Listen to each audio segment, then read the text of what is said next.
महाराष्ट्रातील ज्येष्ठ पत्रकार व विचारवंत डॉक्टर सुभाष देसाई यांच्या वाङ्मयाचा अभ्यास करताना त्यांची भेट चंद्रावर चाललेला 6वा मानव मिचेल एडगर यांच्याशी झाल्याचे वाचनात आले होते. मिचेल एडगर अपोलो 10, 14 व 16 या चांद्रयानाचे कॅप्टन होते.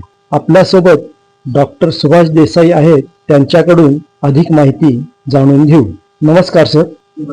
चांद्रवीर कॅप्टन एडगर मिचेल किंवा मायकेल असंही म्हणतात, हे अमेरिकन शास्त्रज्ञ.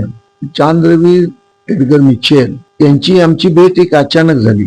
म्हणजे महाराष्ट्रातील एक तत्वज्ञ दत्ताबाळ यांच्याबरोबर आम्ही बेंगलोरला गेलो होतो आणि बेंगलोरला धर्म आणि विज्ञान या विषयातील एक इंटरनॅशनल कॉन्फरन्स भरलेली होती आणि त्या कॉन्फरन्सचं संयोजन स्वामी शिवानंद जे होते ऋषिकेशचे, जगप्रसिद्ध व्यक्तिमत्व होतं. त्यांचे 3 शिष्य, स्वामी चिदानंद, स्वामी विष्णुदेवानंद आणि स्वामी कृष्ण असं त्यांचं नाव होतं.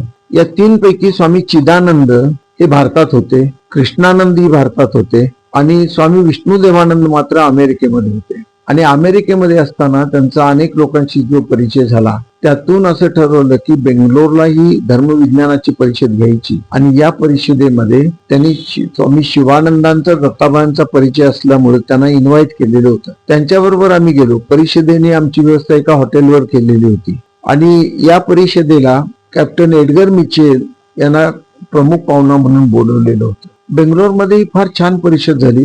त्या परिषदेमध्ये कॅप्टन एडगर मिचेल, त्यांच्या मिसेस आल्या होत्या आणि त्यांचा सत्कार दत्ताबाळांच्या हस्ते करण्यात आला. यानंतर एडगर मिचेलनी आपली चांद्रयानाची एक फिल्म सगळ्या ऑडियन्सला दाखवली, चंद्रावर चालतानाच दाखवलं आणि मग ती फिल्म पाहिल्यानंतर आपल्या लक्षात आलं की हा फार मोठा हिरो आहे जगाचा. आणि मग दत्ताबाळांनी त्यांना हॉटेलवर इन्व्हाइट केलेलं होतं. त्यानुसार ते सकाळी बरोबर हॉटेलवर हजर राहिले. अगदी जवळून आम्ही त्या हॉलमध्ये बसलो. दत्ताबाळ, मी आणि कॅप्टन एडगर मिचेल, मी 3 जण बसलो आणि त्यावेळेला जी प्रश्नोत्तर झाली त्याची नोंद करून मी नंतर मग त्या तरुण भारत नागपूर, तरुण भारत पुणे आणि कोल्हापूरचा दैनिक पुढारी या वृत्तपत्रामध्ये ती लेख स्वरूपामध्ये दिलेली होती. श्री जयंत दिनकरराव देसाई यांनी अलीकडे post graduation diploma in journalism केला आणि त्यावेळेला त्यांनी माझ्या दैनिक सिंहवाणीच्या संपूर्ण कामावरती तो शोध निबंध सादर केला होता. त्या काळामध्ये त्यांच्या असं लक्षात आलं की ही एक महत्वपूर्ण भेट झालेली आहे आणि म्हणून त्यांनी त्याचा पाठपुरावा करून मला बोलतं केलं. 50 वर्षापूर्वीची भेट आहे. मला आठवतं की त्यावेळेला 30, 32, 35 वय चांद्रवीर मिचेल यांचं असावं आणि 6-6.5 फूट उंचीची व्यक्ती, एखाद्या रेसलर सारखी होती. गोरा गोमटा असा उंच देखणा हा चांद्रवीर हॉटेलमध्ये भेटायला आला. त्यांनी कुठलंही आपल्याकडे इनिबिशन्स, आपण इतके मोठे आहोत, आपण कोणाला तरी भेटायला गेलो, अशी काही त्याची भावना नव्हती. अत्यंत नम्रतेने आली आणि त्यावेळेला जी प्रश्नोत्तर झाली त्यामध्ये चांद्रवीरला दत्ताबाळांनी काही प्रश्न विचारले होते. त्यातला एक प्रश्न असा होता की तुमच्याबाबत इलस्ट्रेटेड वीकली आणि काही मासिकामध्ये, इंग्रजी मासिकामध्ये असं आलं होतं की तुम्ही चंद्रावरून काही विचार संक्रमणाचे प्रयोग केले, हे खरं का? तर त्यावेळेला एडगर मिचेलने सांगितलं, हो हे खरं आहे. आणि त्यामध्ये त्यांनी सांगितलं की मी पृथ्वीवर असतानाच माझा एक सायकेट्रिस्ट मित्र होता, त्याचे माझे हे प्रयोग चालायचे की कोणत्याही भौतिक माध्यमाव्यतिरिक्त विचार संक्रमित होऊ शकतो का, असे आम्ही प्रयोग करत होतो. आणि त्याप्रमाणे आम्ही ठरवलं की त्यातलं यश बघून हा आपण चंद्रावरून हे प्रयोग करायचे. आणि त्यावेळेला इकडं माझा मित्र सुद्धा त्याच वेळेला बरोबर तो सेन्सिटिव्ह रित्या ते ग्रहण करायचा प्रयत्न करायचा. मग आम्ही त्यांना विचारलं की कशा स्वरूपाचं होतं. त्यांनी सांगितलं निरनिराळी पहिली चिन्ह होती, क्रॉस, नंतर मग एक गोलाकार, एक वेगळं दुसरं चिन्ह होतं. नंतर त्यांनी सांगितलं की काही पक्ष्यांची चित्र होती आणि मग तुम्ही क्रमशः ती मी ते चिंतन करत होतो आणि तो विचार मी माझ्या पृथ्वीवरच्या मित्राकडे पाठवत होतो.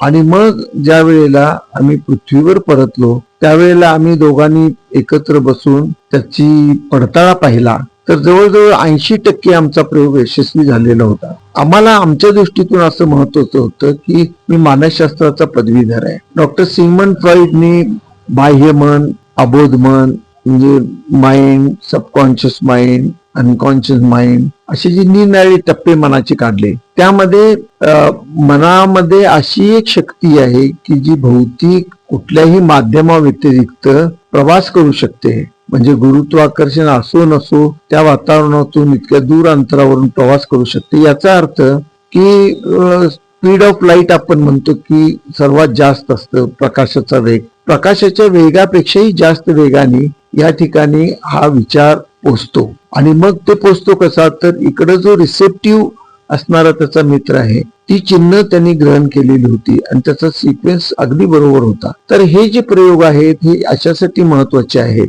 की माणसाची एक शक्ती अशी आहे की भौतिकापलीकडं अतिंद्रिय जगामध्ये सुद्धा ती काम करू शकते. हा चमत्कार म्हणून नव्हे, परंतु अनेक प्रयोग जगाच्या पाठीवर ह्या विज्ञानाच्या भौतिकवादी चौकटीमुळे मागे पडलेले आहेत. उदाहरणार्थ आपल्याकडचे जगदीशचंद्र बोसांनी वृक्षावरती प्रयोग केले. त्यांच्या रिस्पॉन्स इन ॲनिमेट अँड इनॲनिमेट या पुस्तकामध्ये त्याचा सरळ उल्लेख आहे की क्रिस्टास्कोपच्या साह्याने त्यांनी त्यावेळेला जे प्रयोग केले त्याच्यामध्ये त्यांना असं आढळून आलं की वृक्ष हे मानवी भावनांना प्रतिसाद देतात. वृक्ष हे डेड नव्हेत, निर्जीव नव्हेत, वृक्ष हे सजीव आहेत. आणि म्हणून आम्हाला या ठिकाणी आठवण येते ते संत तुकारामांची की संत तुकाराम जे म्हणत वृक्ष वल्लरी आम्हा सोयरी वनचरी. ती ही जे आपले मित्र सगळे सोयरे आहेत यांच्याशी आपलं नातं असतं हे आपण विसरतो. जगदीशचंद्र बोसांच्या नंतर हे या कामाचं स्वरूप अपुरच राहिलं. तसंच थोर शास्त्रज्ञ एडगर यांनी जे विचार संक्रमणाचे प्रयोग केले ते प्रयोग पुढे अपुरेच राहिलेले आहेत. ते आमच्याकडे कुठलीही प्रयोगशाळा नसताना आम्ही काही 2 मित्रांनी सुद्धा त्यानंतर बेळगावला आणि कोल्हापूरमध्ये असताना आम्ही असे प्रयोग करायचा प्रयत्न केला. त्यामध्ये यश येतं, परंतु ह्या प्रयोगाचं सातत्य पाहिजे आणि वैज्ञानिकरित्या या प्रयोगाची महती जाणून त्या प्रयोगाचं प्रॉपर रेकॉर्डिंग व्हायला पाहिजे. अर्थात मिचेल यांनी केलेले प्रयोग हे अशासाठी महत्वाचे आहेत की धर्म आणि विज्ञान यामध्ये विरोध नाही आहे.